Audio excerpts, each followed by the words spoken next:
Welcome back to Beyond Tactical. Today we're going to be trying out the Radian Afterburner Ramjet combo on a Glock 45 and give you our first impressions and thoughts.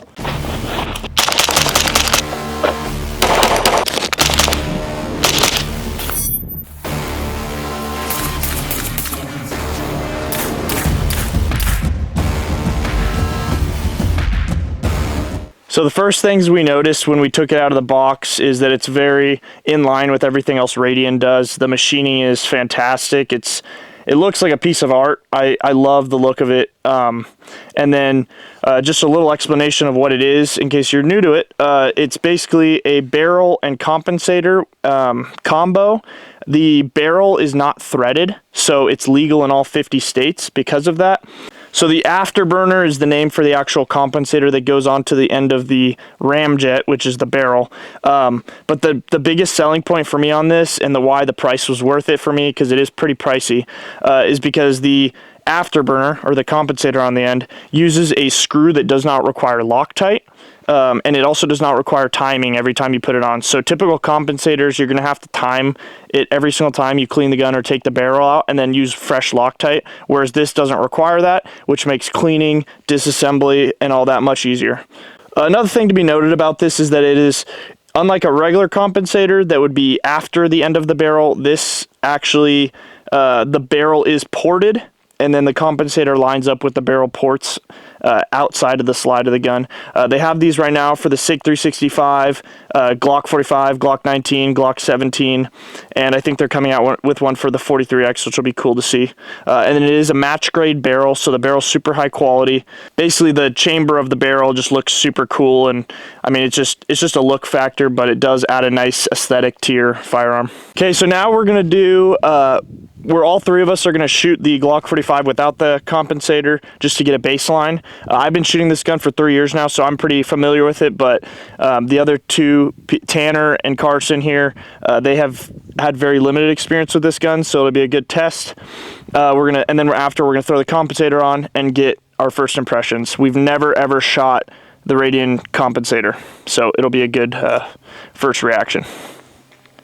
All right, so I'm going to do a controlled, I'll do 6 shots, or yeah, I'll do like basically a build drill. So I'll do 6 shots without the compensator, and I'll try to go like a 75% speed, and we'll try to go all within the 9 on the target. We're about 5 yards away, so.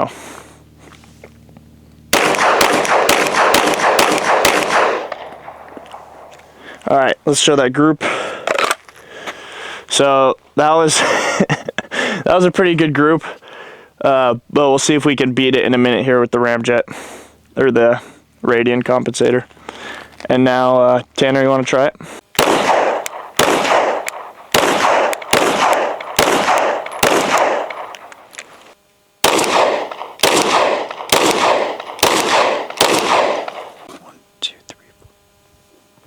Pretty decent. So we just installed the compensator on the gun, and now we're going to do our first shots. I'm going to do 1 shot to see if I feel a difference, and then I'm going to do a build drill just like I did before. The first shot's just going to be on steel so I don't mess up the grouping, but we finished staring at it. It's gorgeous, so time to see if it actually works well. So I'll do 1 shot first, see if I can notice a difference, and then, yeah.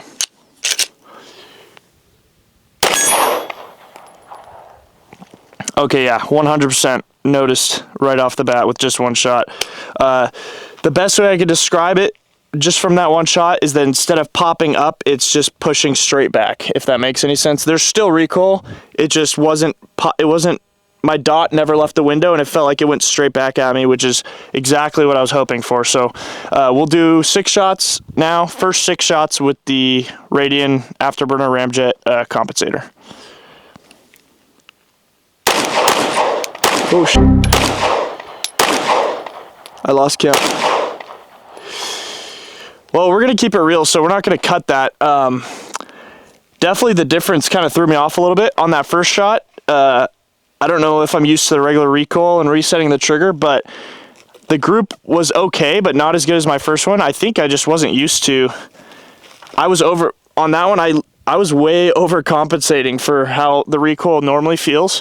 And as you can see, 2 of the shots went way below where I was aiming. And oh, there we go. Target's falling over. I attribute that to just overcompensating to how little the muzzle rose. Yeah, I'm gonna do another 6 shots once I've warmed up with it and go from there. He's a good little tape boy. Action. So I took a few shots just to kind of get the feel, and then I'm gonna do another bill drill and see if I can stop overcompensating for the decrease in muzzle rise. So we'll get another bill drill and see how it goes.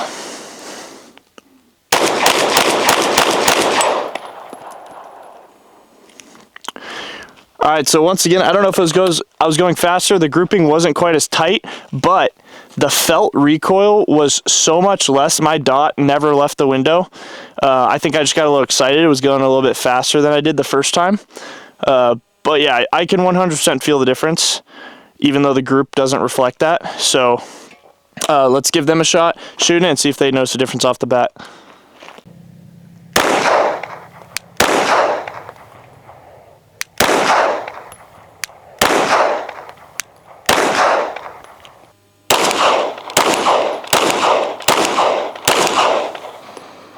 Huge noticeable difference right there. Basically, your most honest, like, real opinion, you felt the difference, or no? Definitely 100%. There was a huge difference. And just, you were saying the dot just was staying in the window better? Oh, definitely. The first 5 shots, you definitely had to bring it down a little bit. This one is, like you guys were saying, it was just going straight backwards. Yeah. That's the biggest thing I noticed, too. Like, my group wasn't even as good the second time. I think I'm not used to it. But yeah, the dot. I've never had the dot just stay in that straight back and forth line. It was awesome. So, cool. We'll do some more shooting, and we'll get a slow-mo side-by-side comparison of the muzzle rise, and then we'll just shoot it some more and see how we feel by the end of the day.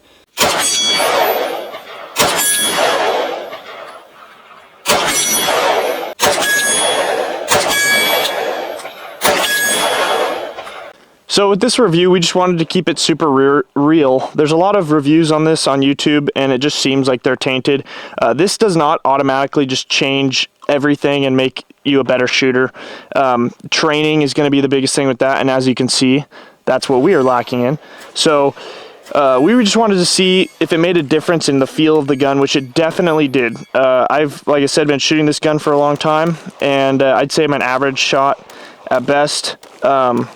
But as soon as I put the compensator on, the feel of the gun completely changed. It feels more like a Glock 17. It's softer shooting.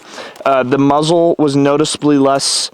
It rose noticeably less, but there's still recoil there, so you still need to know what you're doing. It's not just going to automatically just make you a better shot. So with that out of the way, what I did notice is that it definitely made the dot easier to keep in the window, especially on a smaller red dot. This could be a huge improvement for that if you're running like a SRO, or sorry, not an SRO, that's huge. If you're running like the RMR or something with a smaller window, this would definitely help keep that dot in the window.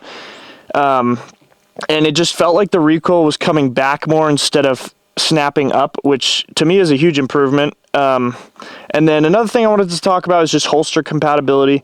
So this is a 45, which has the 19 length slide. And then adding this compensator, since it is pretty compact, now it's the length of a 17, so it still fits in my Safariland Glock 17 holster. And then also for inside the waistband, if you're running like a tier 1 concealed or anything with an open bottom, it'll work with a 19 holster or the 17, either one, depending on the holster. But it works great with the Glock 19 tier 1. But yeah, I think that this is definitely an improvement in the feel of the firearm.